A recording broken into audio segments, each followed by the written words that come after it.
To hear this and many more audiobooks not available on YouTube in a podcast feed, please visit the first link in the description below, and thank you for your support.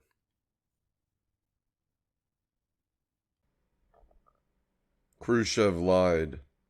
The evidence that every revelation of Stalin's and Beria's crimes in Nikita Khrushchev's infamous secret speech to the 20th Party Congress of the Communist Party of the Soviet Union on February 25, 1956, is provably false, all except one which I can neither prove true nor disprove. By Grover Furr, July 2011. Acknowledgements and dedication. I wish to express my special gratitude to my editor, translator, and friend, Vladimir L. Bobrov of Moscow. Without his encouragement and help at every step, this book would never have been written.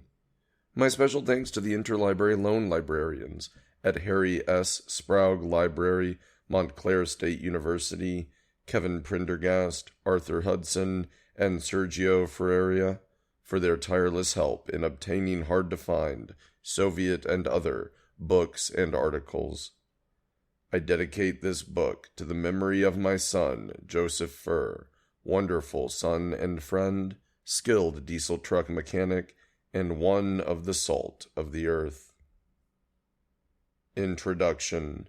The Khrushchev School of Falsification. The 20th century's most influential speech.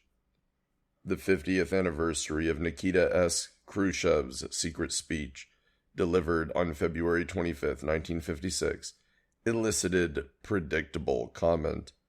An article in the London, UK Telegraph called it the 20th century's most influential speech.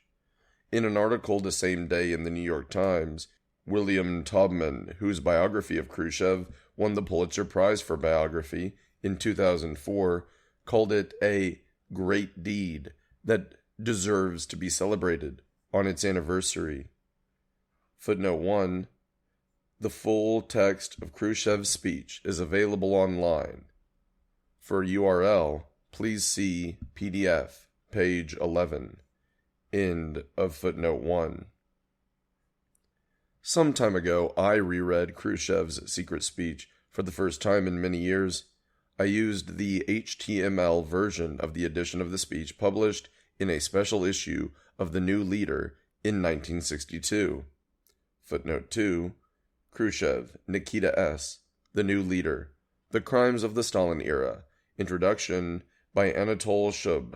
Notes by Boris Nikolevsky. New York, The New Leader, 1962. End of footnote 2.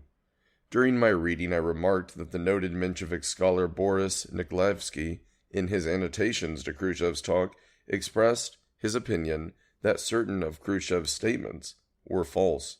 For example, early in his speech, Khrushchev says the following: Lately, especially after the unmasking of the Beria gang, the Central Committee looked into a series of matters fabricated by this gang.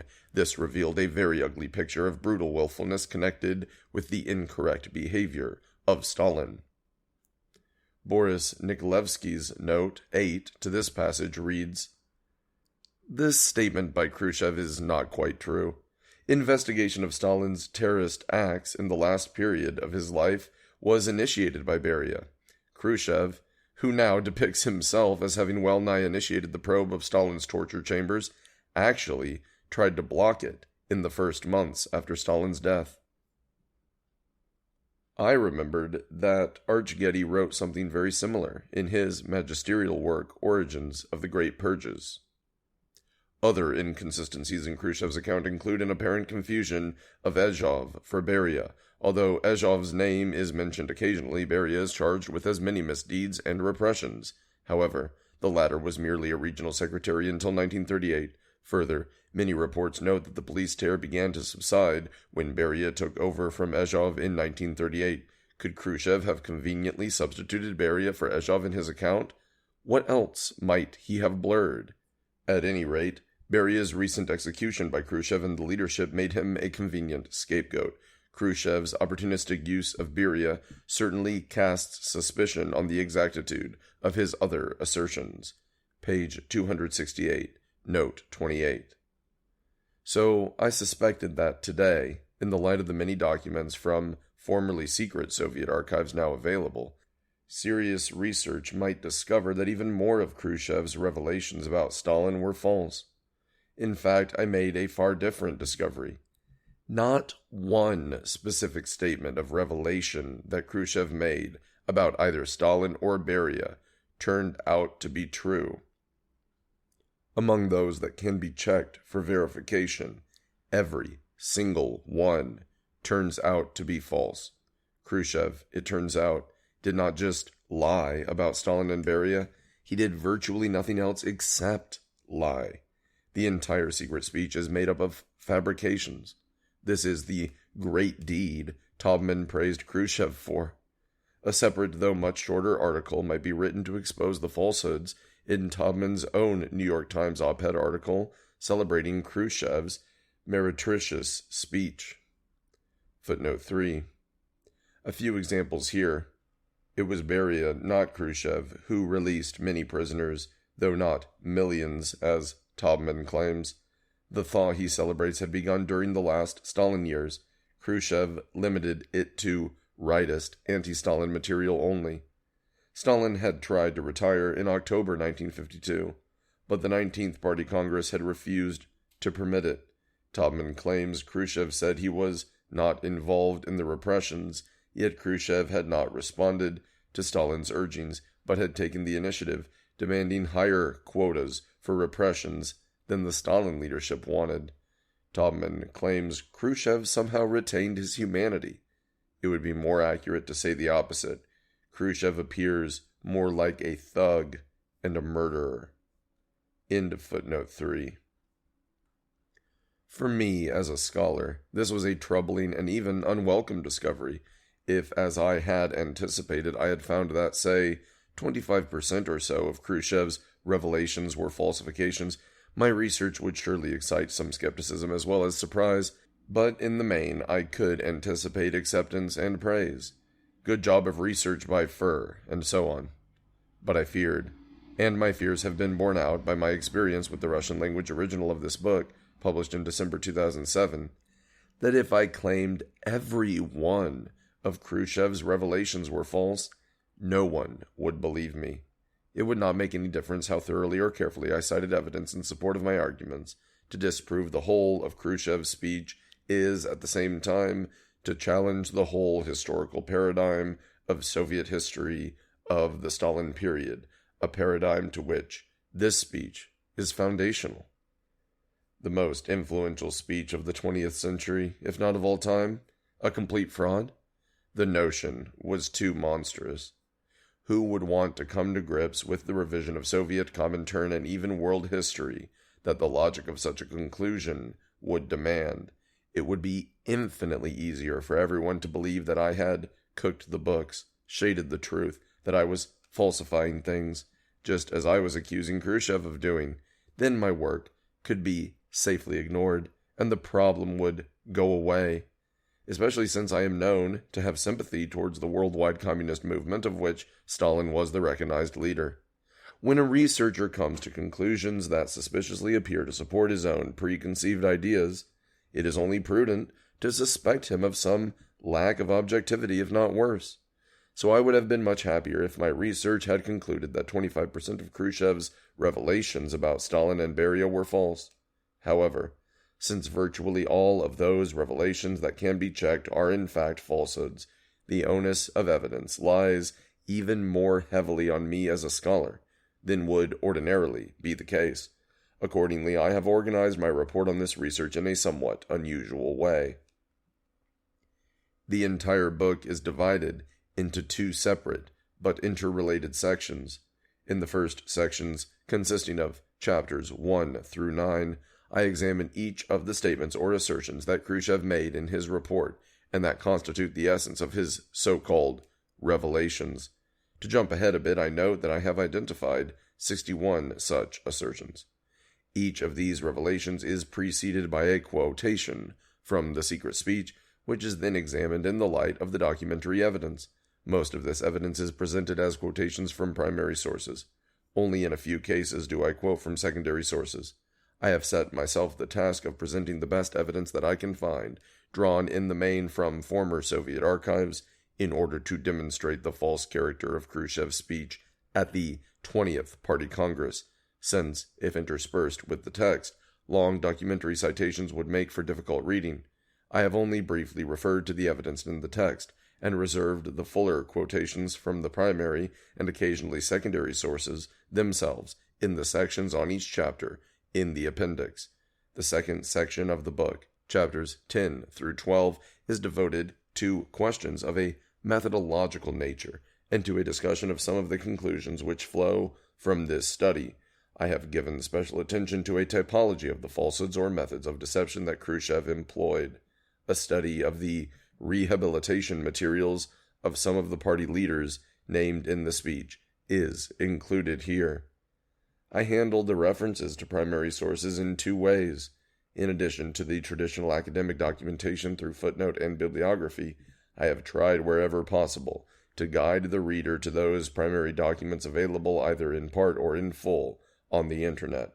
All of these URL references were valid at the time the English language edition of this book was completed. In a few cases, I have placed important primary documents on the Internet myself, normally in Adobe Acrobat PDF format. In a few cases, this has made it possible for me to refer to page numbers, something that is either clumsy or impossible if using hypertext markup language, HTML. In conclusion, I would like to thank my colleagues in the United States and in Russia, who have read this work in its earlier drafts and given me the benefit of their criticism. Naturally, they bear no responsibility for any errors and shortcomings that remain in the book, despite their best efforts. My especial gratitude goes to my wonderful colleague in Moscow, Vladimir Lvovich Bobrov, scholar, researcher, editor, and a translator, master of both his native Russian and English. I would never have undertaken this work, much less completed it, without his inspiration, guidance, and assistance of all kinds. I will be grateful for any comments and criticisms of this work by readers.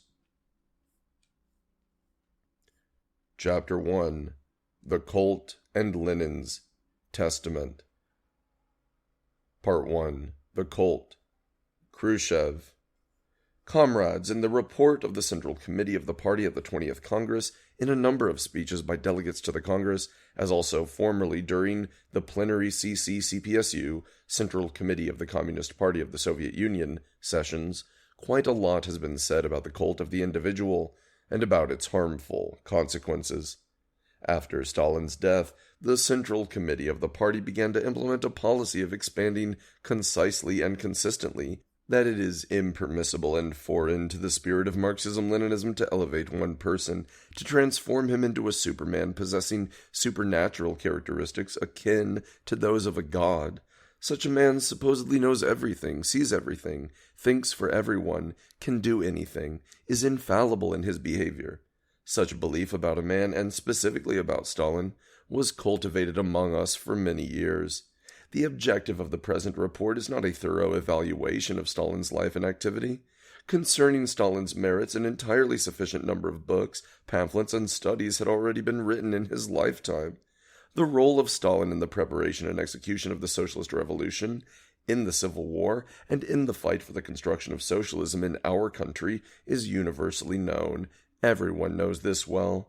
At present, we are concerned with a question which has immense importance for the party now and for the future, with how the cult of the person of Stalin has been gradually growing, the cult which became at a certain specific stage the source of a whole series of exceedingly serious and grave perversions of party principles, of party democracy, of revolutionary legality.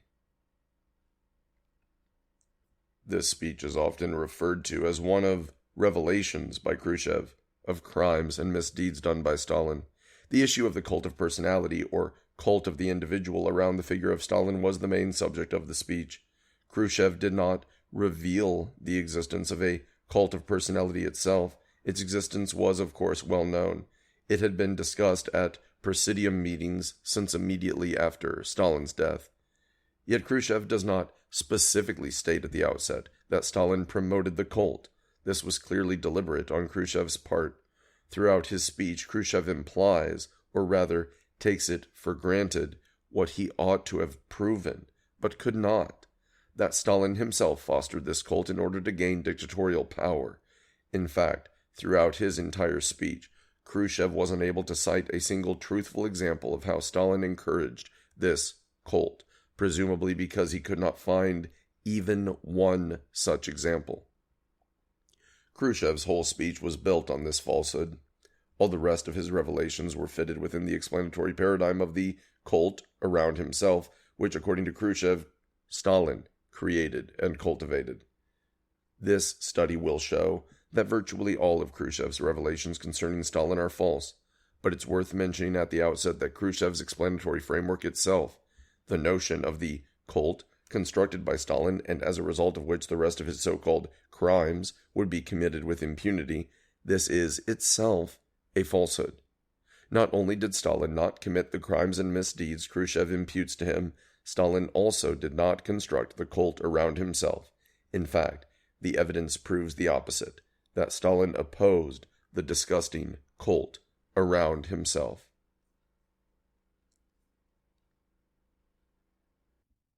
To hear this and many more audiobooks not available on YouTube in a podcast feed, please visit the first link in the description below, and thank you for your support.